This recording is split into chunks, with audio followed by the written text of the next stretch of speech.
Orando por Revelação, Luciano Subirá. Quando você está lendo um livro em um quarto escuro e acha isto difícil, leva-o para perto de uma janela para receber mais luz. Da mesma forma, leve sua Bíblia a Cristo. Robert Murray M'Cheyne.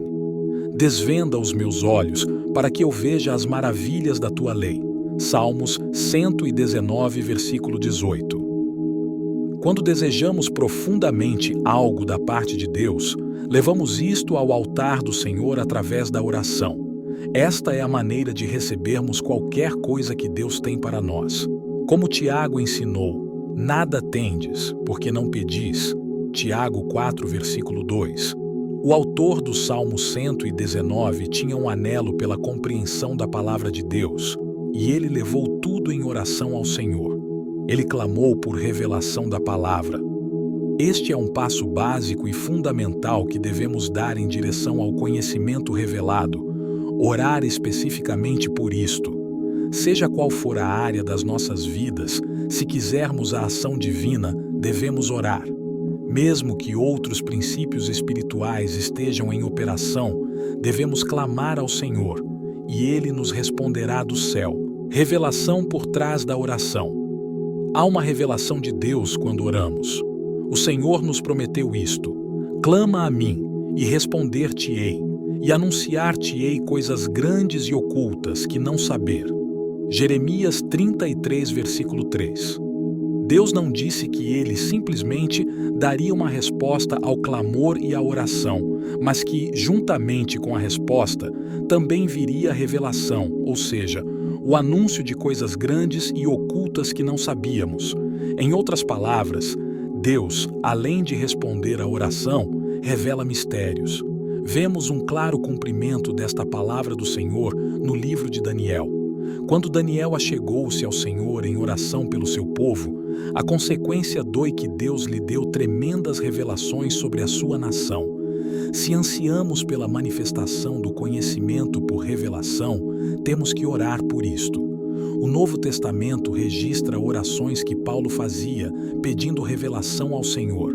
Não cesso de dar graças a Deus por vós, lembrando-me de vós nas minhas orações, para que o Deus de nosso Senhor Jesus Cristo, o Pai da Glória, vos dê em seu conhecimento o espírito de sabedoria e de revelação, tendo iluminados os olhos do vosso entendimento, para que saibais qual seja a esperança da sua vocação, e quais as riquezas da glória da sua herança nos santos, e qual a sobreexcelente grandeza do seu poder sobre nós, os que cremos, segundo a operação da força do seu poder, que manifestou em Cristo, ressuscitando-o dentre os mortos e pondo-o à sua direita nos céus.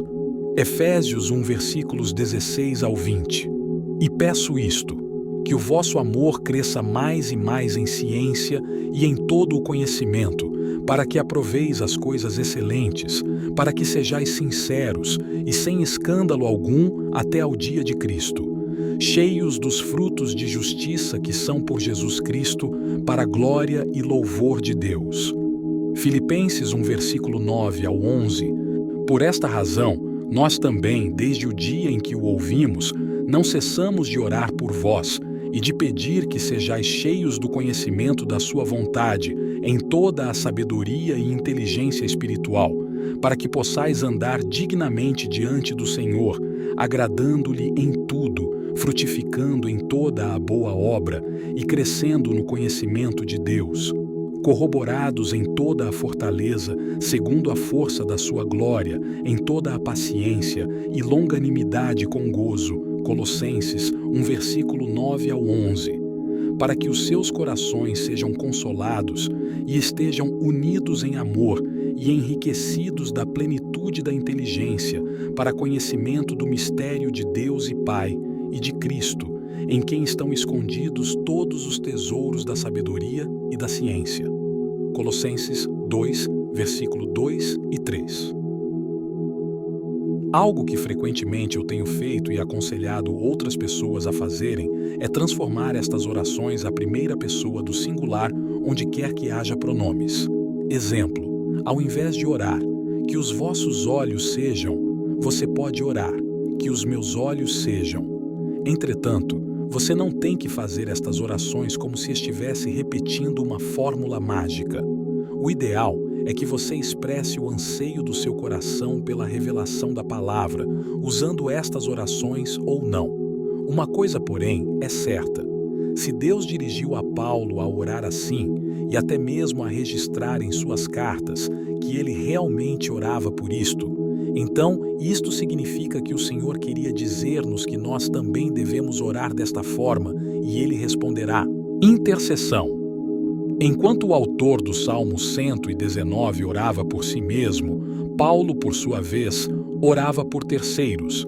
Esta é uma prática que devemos ter se quisermos ver pessoas sendo tocadas pelo espírito de sabedoria e revelação. Devemos orar pelas igrejas de hoje, assim como Paulo intercedia pelas igrejas da sua época. Se você conhece pessoas que demonstram uma grande dificuldade em entenderem as coisas espirituais, comece a orar por elas, e você verá de fato como nosso Pai Celestial intervirá.